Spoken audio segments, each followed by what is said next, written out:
is not running this election. Who is not? The one third, Oh. incumbents, Incumbents, yeah. the incumbents not running this year, this election. So are there any impact on the? No, actually, 3/4 of the Conservative MPs are running for re-election, so 1/4 are not.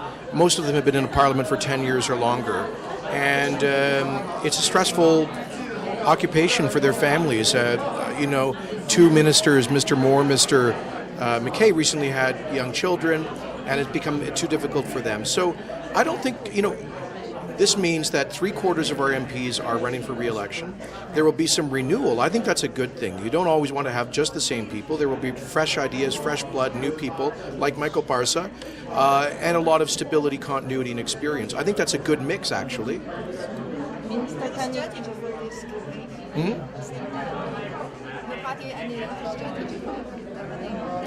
Our strategy is to run on our record of economic growth and national security.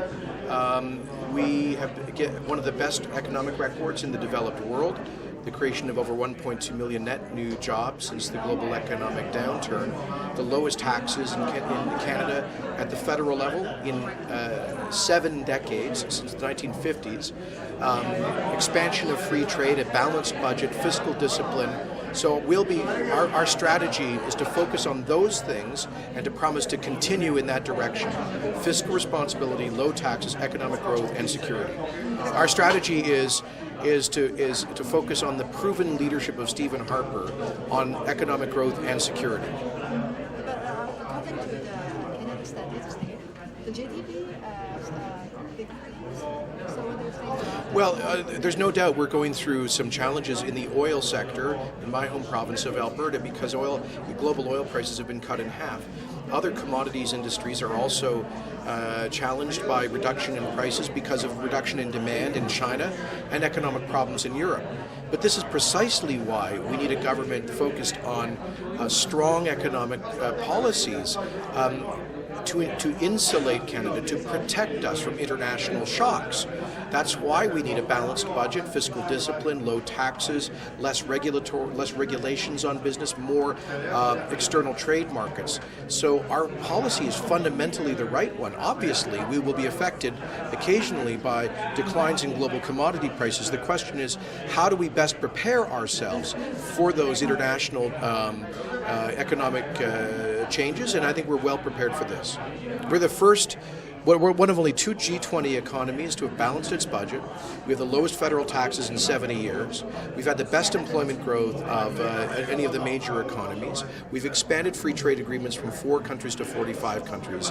This is a policy which will help to protect us if there is a global recession. As you say, it's about 9 years, right? Some voters think, okay, 9 years is a long time, yeah? Yeah. And they would like to have some change. Sure. And some people might be attracted to the superficial idea of change, but we would ask them change for what? If it's risky change, if it's change that raises your taxes, change that takes away the family benefits we've created, change that repeals our tough on crime laws, change that gets rid of the free trade agreements that we've signed, change that goes from a balanced budget to big deficits and debt, that's not the change we need.